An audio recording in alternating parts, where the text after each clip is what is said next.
Recovery के बाद दिन की ऊंचाई पर बंद हुए बाजार। निफ्टी 150 अंक सुधरकर 22,500 के पास हुआ बंद। सेंसेक्स निचले स्तर से सुधरकर फ्लैट बंद। चुनिंदा फार्मा पीएसयू शेयरों से सपोर्ट।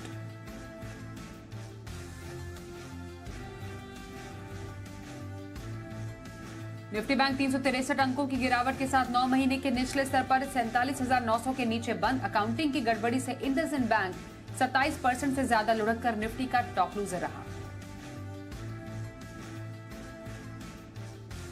भारतीय एयरटेल ने एलॉन मस्क की कंपनी स्पेस एक्स से मिलाया हाथ। भारत में स्टारलिंक इंटरनेट सर्विस के लिए किया करार।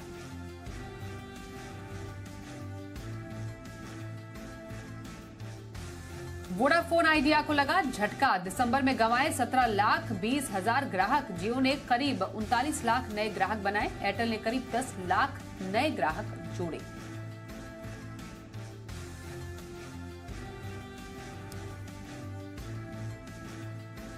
गोल्ड लोन को लेकर आरबीआई की बढ़ सकती है और सख्ती। गिरवी रखे सोने की ओनरशिप अनिवार्य करने की तैयारी। लोन रकम के इस्तेमाल पर भी बढ़ेगी निगरानी। जी बिजनेस की एक्सक्लूसिव खबर।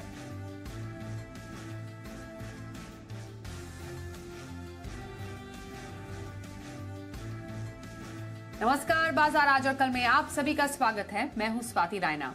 इस शो में बताएंगे बाजार में आज का कैसा रहा एक्शन, साथ ही कल के लिए क्या रही स्ट्रैटेजी और शेयरों में कमाई के शानदार मौके। आप भी पूछ सकते हैं सवाल। नंबर है हमारा 0222300। विकास सेठी। विकास सर, बहुत स्वागत है आपका आज के शो में। आइए सबसे पहले बाजार के अभी के एक्शन पर एक नजर डाल लेते हैं। और आज हमने देखा उतार चढ़ाव से भरा रहा बाजार, पर संभल कर ही क्लोजिंग देखी गई। निफ्टी 37 अंक चढ़कर 22,497 के पास बंद हुआ। सेंसेक्स करीब फ्लैट 12 अंकों की गिरावट के साथ 74,102 के पास बंद हुआ।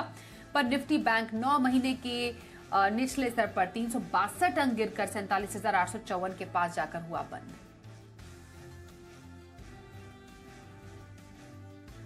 और आइए अब जरा समझते हैं जी बिजनेस के मैनेजिंग एडिटर अनिल सिंघवी से बाजार के आज के कारोबार के क्या रहे बड़े हाइलाइट्स। आज मंगलवार हफ्ते के दूसरे दिन बाजार में बेहद इंटरेस्टिंग कारोबार दिखा। कुछ संकेत अच्छे थे और कुछ बेहद खराब। पहले बेहद खराब संकेतों की बात करें। कल देर रात अमेरिकी बाजारों में मचा कोहराम। डाउ 800 अंक लुढ़का और आप भरोसा नहीं करेंगे, नैस्डैक 4% 750 पॉइंट गिराए। इससे आप अंदाजा लगा सकते हैं। और टेस्ला जैसा शेयर 15% लुढ़क गया। यानी कि अमेरिका में मंदी आने की आशंका से अमेरिकी बाजार धराशायी हो गया। अब जाहिर सी बात है, अमेरिका इतना गिरेगा तो दुनिया भर पर असर आना चाहिए। एशियाई बाजार 1 से 2% कमजोर खुले भी।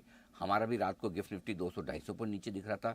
सुबह धीमे धीमे गिफ्ट निफ्टी में थोड़ी रिकवरी आती दिखी। क्यों?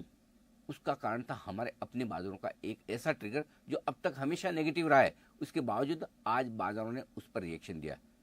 सोचेंगे क्या? एफआईएस की बिकवाली का आंकड़ा। कल भी बिकवाली हुई।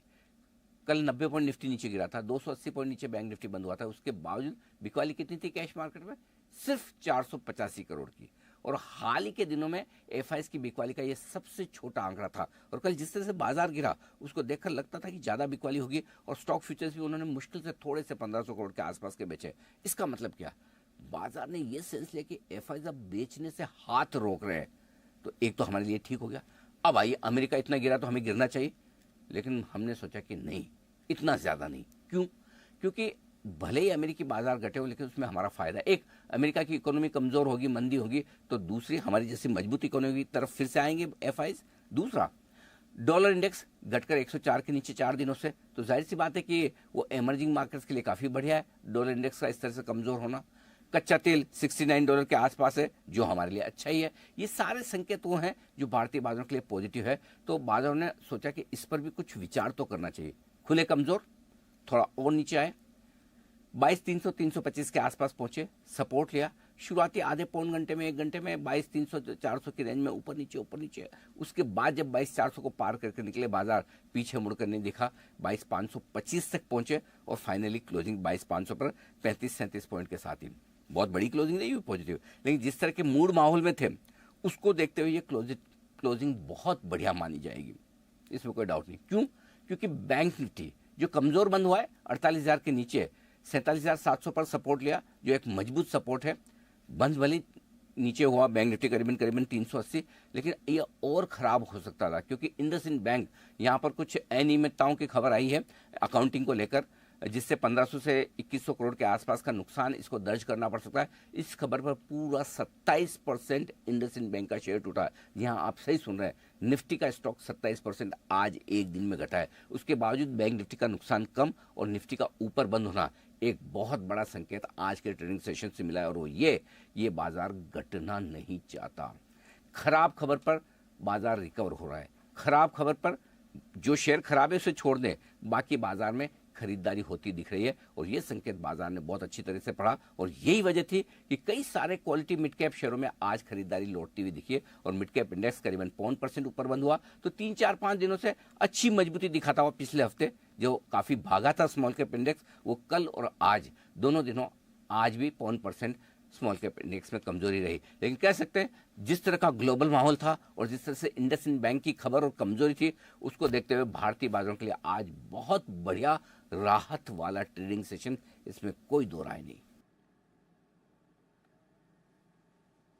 एफआईआईज और डीआईआईज के डेटा, इस पर भी एक नजर डाल लेते हैं। विदेशी संस्थागत निवेशकों ने कैश मार्केट में करीब 2823 करोड़ रुपए की बिकवाली की है, तो वहीं डीआईआईज घरेलू संस्थागत निवेशकों ने करीब 2001 करोड़ रुपए की खरीदारी की है।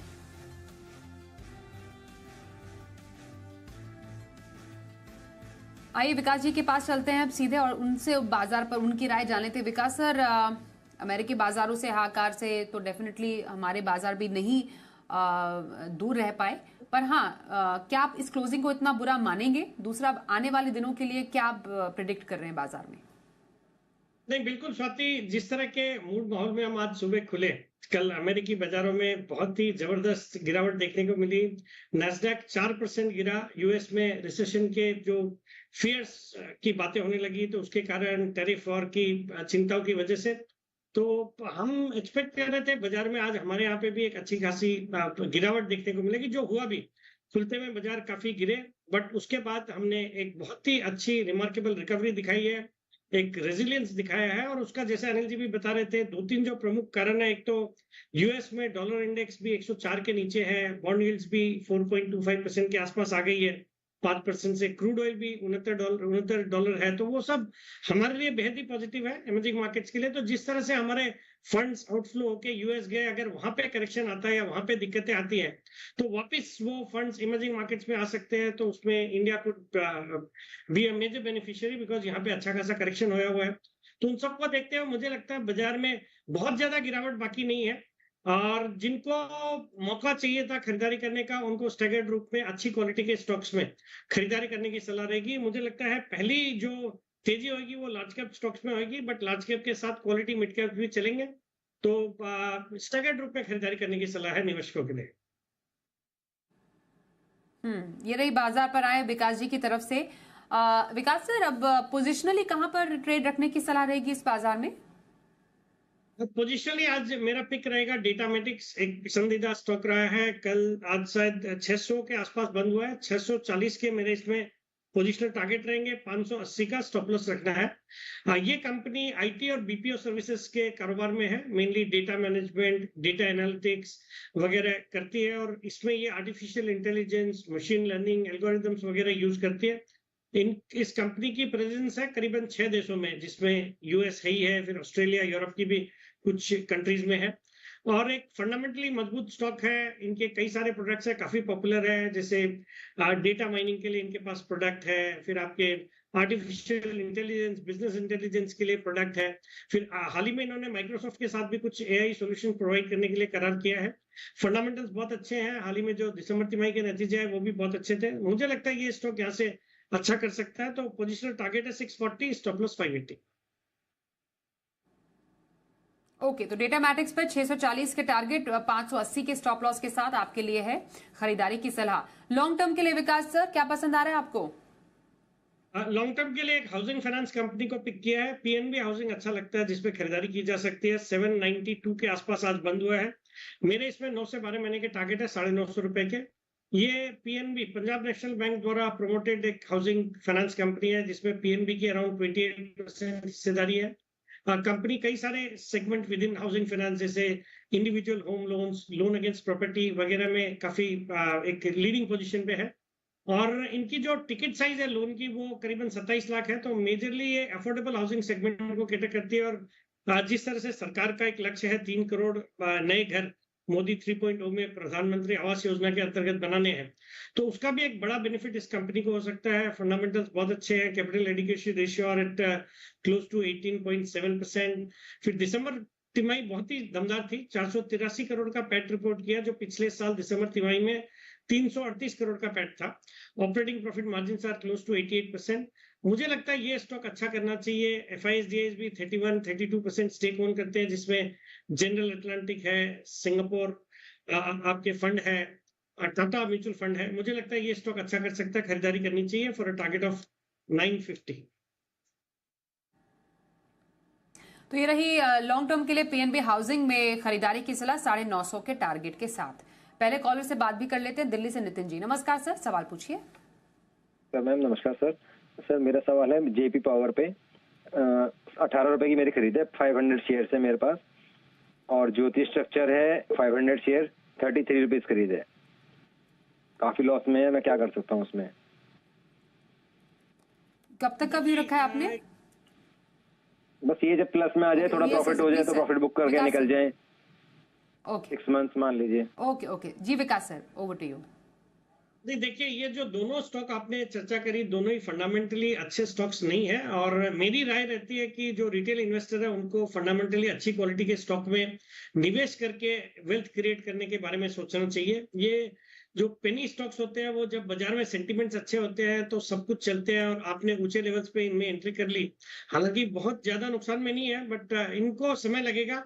तो या तो आप इनमें नुकसान करके कुछ अच्छी क्वालिटी के स्टॉक, जैसे अभी मैंने 2 स्टॉक जिक्र किया, तो उन सब में इन्वेस्ट करके छोड़ सकते हैं। और अदरवाइज आप अपने भाव का इंतजार करें, बाजार में जब सब सेंटिमेंट्स वगैरह ठीक होंगे तो ये स्टॉक भी चलते हैं, तो उस समय एग्जिट कर ले। बट आई वुड रेकमेंड कि अच्छी क्वालिटी के स्टॉक में लॉन्ग टर्म इन्वेस्टमेंट करना चाहिए। ऑल राइट, चलिए आपके लिए रही सलाह दोनों स्टॉक्स पर। गुवाहाटी से कुणाल जी से भी बात कर लेते हैं। नमस्कार सर, क्या सवाल है आपका? नमस्कार मैडम, और नमस्कार सिटी सर। मेरा 4 सवाल है, 4 क्वेश्चन है मेरा। एक है मेरा आचार इंजीनियर्स लिया हुआ है 1700 के भाव पर, और रेमंड का जो रियलिटी स्टॉक है वो मेरा लिया हुआ है 2000 के भाव पर, और तीसरा है मेरे पास तेजस नेटवर्क लिया हुआ है 1100 के भाव पर, और चौथा मेरे पास है जेनटेक 2300 के भाव पर।